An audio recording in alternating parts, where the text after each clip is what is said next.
Formula Boat's 380 Super Sport crossover has enjoyed a long success story for the company. She serves as a welcome transition from the builder's large crossover bowrider segment and the now 4-boat Super Sport crossover lineup.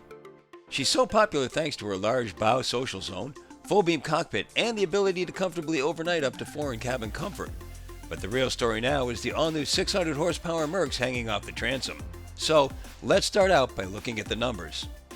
With the twin 600s turning 29 pitch props and run up to 6,200 RPM, our speed topped out at 59.2 miles per hour in 1 to 2 foot seas. Best cruise was reached at 5,000 RPM and 45.2 miles per hour.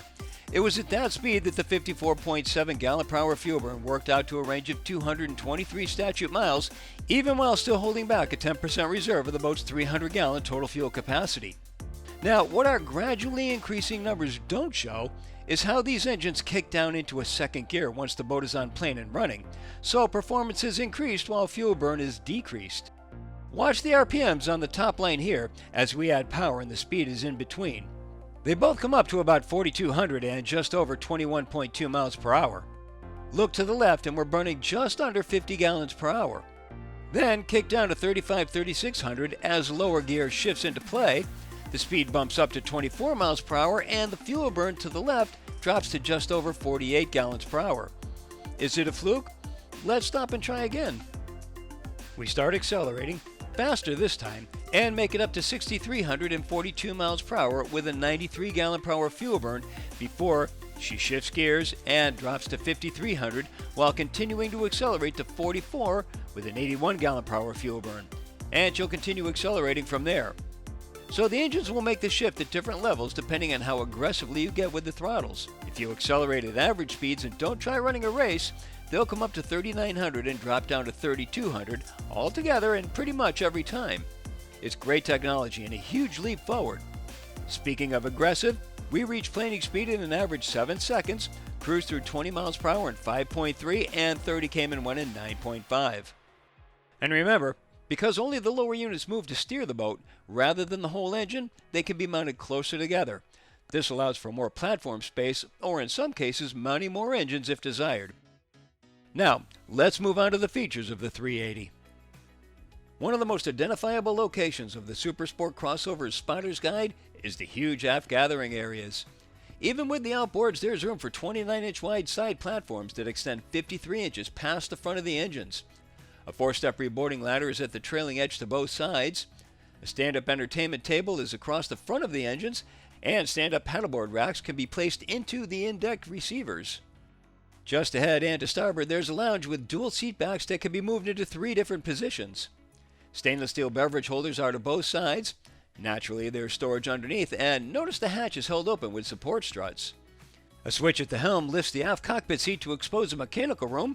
Inside, there are batteries, chargers, the generator, fire protection, the sea chest providing water for the air conditioning in the generator, and all bilge pumps. Across to port, there's an electric grill. Just beneath are the engine flush connections, manual engine trims, battery switches, and below are shore power connections and city water inlets. An optional 78-inch by 93-inch extendable awning brings welcome shade to those long days under the hot sun. The entertaining continues in the spacious cockpit. There's headroom of 6.5 feet. There's U-shaped seating to starboard. As expected, storage is under all seats. Quality treatments are seen throughout all the upholstery. In addition to the beverage holders, there's connectivity at each seat. Receivers in the deck will accommodate pedestal tables that have dedicated storage directly under the seating. With 2 sizes of pedestals, this can be made into another berth in a pinch, or we can create a single table or use both tables. It's all about choices. Directly to port, a 2-across sofa rounds out this clever social zone, again with storage underneath. Ahead of that is a refreshment center with a sink recessed into the custom-colored Corian counter. At the aft end of the beverage holders, there's a pedestal base for a 32-inch cockpit TV. Below is refrigeration and storage. Across and under the helm seat is a 6.7-gallon pull-out carry-on cooler. At the walkthrough to the bow, there's dedicated storage for a blender, dedicated line storage, and dedicated storage for the TV. All this is under the protection of the intricately designed hardtop that includes a motorized glass sunroof, speakers, courtesy lighting, and full forward glass. And the courtesy lighting that extends throughout the boat looks great. The walk-through to the bow can be closed off with a Lexan door below and a sliding glass piece above. This is a clever solution to having a large hinged glass piece that would be unruly and hard to handle. The bow is sure to be one of the more popular social areas on the 380 SSC. Seating wraps nearly all the way around the bow. Pedestal tables can be added, and lower pedestals can convert the entire area into a sun pad. Speakers, beverage holders, and grab handles are recessed into the surrounding padded bolsters, and there's a separate stereo remote. Stanchions mount into the full-length grab rails to support a bow sunshade. Fully forward, there's a hatch over an electric windlass leading to a through-the-stem anchor. The helm is as much an operational station as it is a social one. The captain sits well to starboard behind dual 16-inch screens that integrate with the engine, so we won't see any gauges populating the panel. There's a separate dedicated vessel view display to port, however. Comfort is a key factor, so among the highlights we have a controller for the forward displays accessible from the seated position, and notice the Dometic climate control regulating the temperature at the helm. The seating accommodates 3 with individual flip bolsters, and I like how the phone holder is also an inductive charger. Nice touch there. The cabin is accessed from a sliding door to port of the helm. Headroom here is 6 feet 6 inches. A dinette is fully forward and convertible into a berth. The forward seat back lifts to extend the size of the berth to a full 75 inches, and notice the dedicated storage for the table just above.